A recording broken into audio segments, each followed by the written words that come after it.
আসসালামু আলাইকুম। সবাই কেমন আছেন? আলহামদুলিল্লাহ আপনাদের দোয়ায় আমরাও ভালো আছি। তো আজকে সন্ধ্যায় নাস্তায় হচ্ছে ছোলা ভাজা। তো সামনে কিছুদিন পরেই রমজান চলে আসছে আলহামদুলিল্লাহ। রমজান মাসে কিন্তু ইফতারির সময় যত যাই খাই না কেন এই সন্ধ্যায় কিন্তু এই ছোলা ভাজাটা অবশ্যই ইফতারিতে খেতে হয়। মানে ছোলা ভাজা আর পেঁয়াজুটা খুবই ভালো লাগে। অন্য যত কিছুই খাই না কিন্তু ছোলা ভাজা না হলে কিন্তু একদমই মনে হয় যেন ইফতারিটা অসম্পূর্ণ।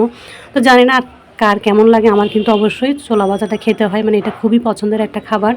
তো এই তো যদিও ছোলাটা আজকে ভালো ছিল না, একটু মনে হচ্ছে অনেক দিনের পুরাতন, যার কারণে ছোলাগুলো কিন্তু সিদ্ধই হচ্ছিল না। অনেক সময় নিয়ে কিন্তু সিদ্ধ করে নিয়েছি। তো যাই হোক, এদিকে কিন্তু ছোলা ভাজা একদমই হয়ে গিয়েছে। আর ছোলা ভাজার সাথে অবশ্যই তো পেঁয়াজুটা লাগবে। বাসার সবাই কিন্তু ছোলা ভাজা যেদিন করে সেদিন পেঁয়াজুটা অবশ্যই লাগবে।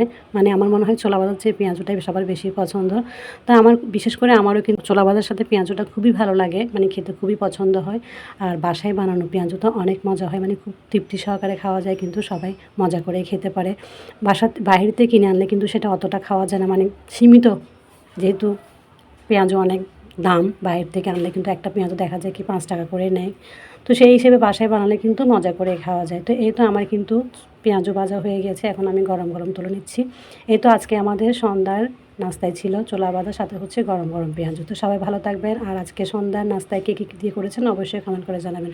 আল্লাহ হাফেজ সবাইকে। আসসালামু আলাইকুম।